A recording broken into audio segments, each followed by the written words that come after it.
Почитувани слушатели, ви посакувам Божи благослов. Денес ќе зборуваме за Божи страв. Што се подразбира кога ќе се каже Божи страв?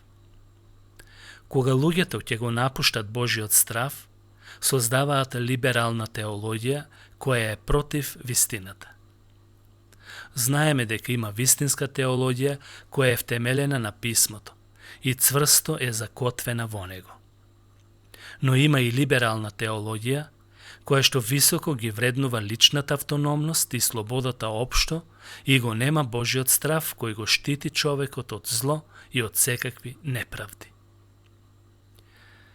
Либерализамот е повик на некакви внатрешни и општествени правила.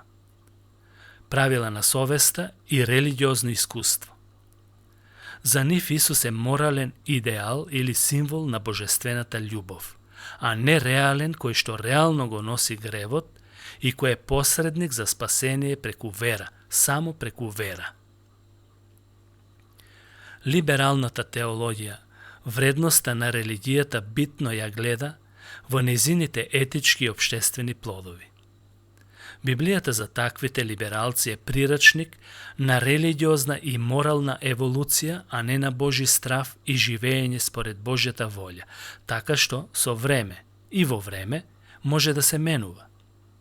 Но човекот се гледа во основа како дека е добар, на човекот се гледа како дека е добар и способен да ги остварува духовните потенцијали, во што му помага вистината и божествената милост. Либералната теологија, христијанската вера, ја инволвира или вовлекува во диалог со современиот свет и ја подчинува на судот или на просудувањето на светските подбивачи или лицемери. Тој либерализам без страв Божи не го зема предвид историскиот Исус, ниту веродостојноста на писмото.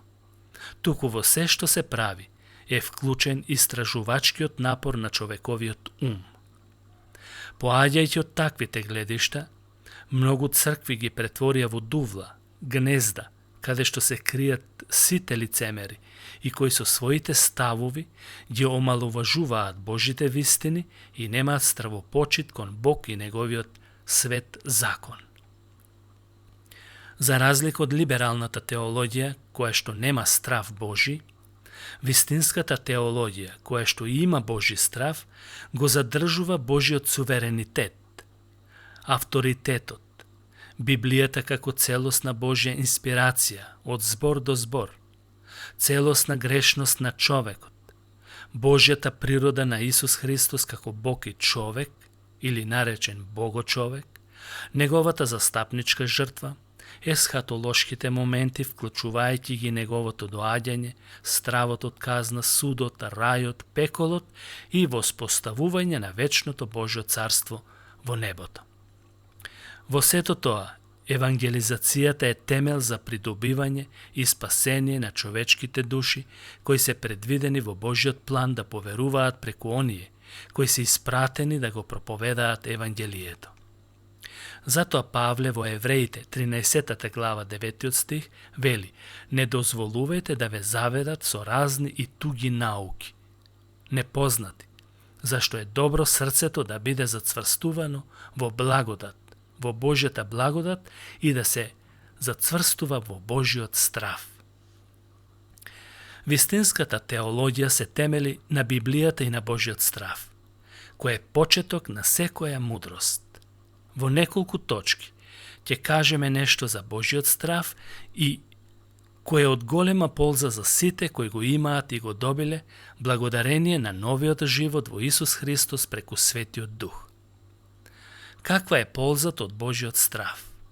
Прво, Божиот страв помага за да се придобие Божја мудрост. Библијата вели: почетокот на мудроста е Божиот страв. Во Псалм 111 и 10 стих е запишено вака: почеток на мудроста е стравот од Господ. Мудро прават кои го почитуваат, неговата слава трае довека. Божиот страв создава стабилен живот исполнет со квалитет. Второ, Божиот страв помага за да се служи исправно пред Бог.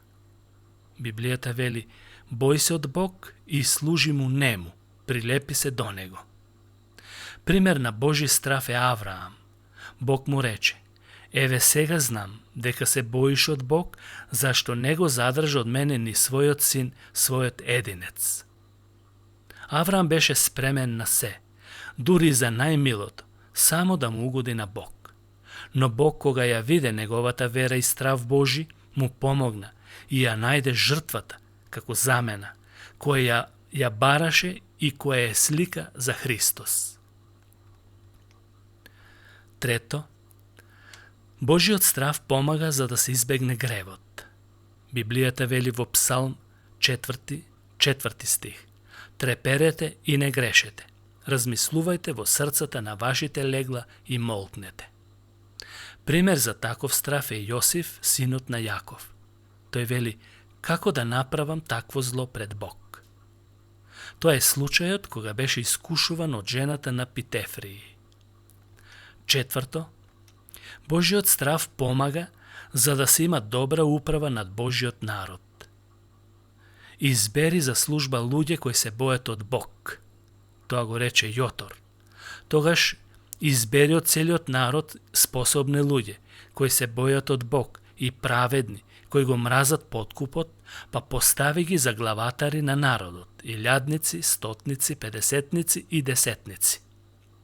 Тоа е советот на Јотор што му го даде на Мојсеј кога требаше да се растерете од грижата и водството на народот.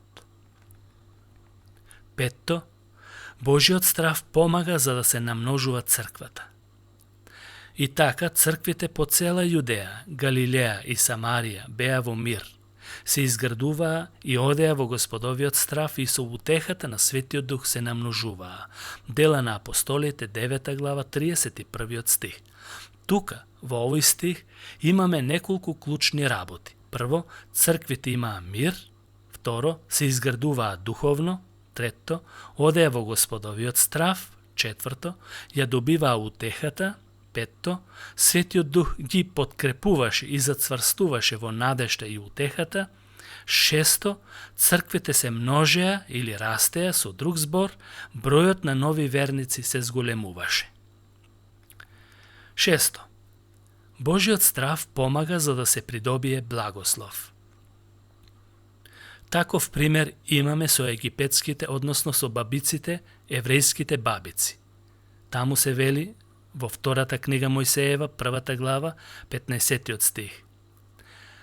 Египетскиот цар им се обрна и на еврејските бабици, од кои името на едната и беше Сепфора, а на другата Фуа, па им нареди, велејќи: кога при раѓањето им помагате на еврејките, наблюдувајте, ако е детето машко, убијте го, ако е женско, нека живее.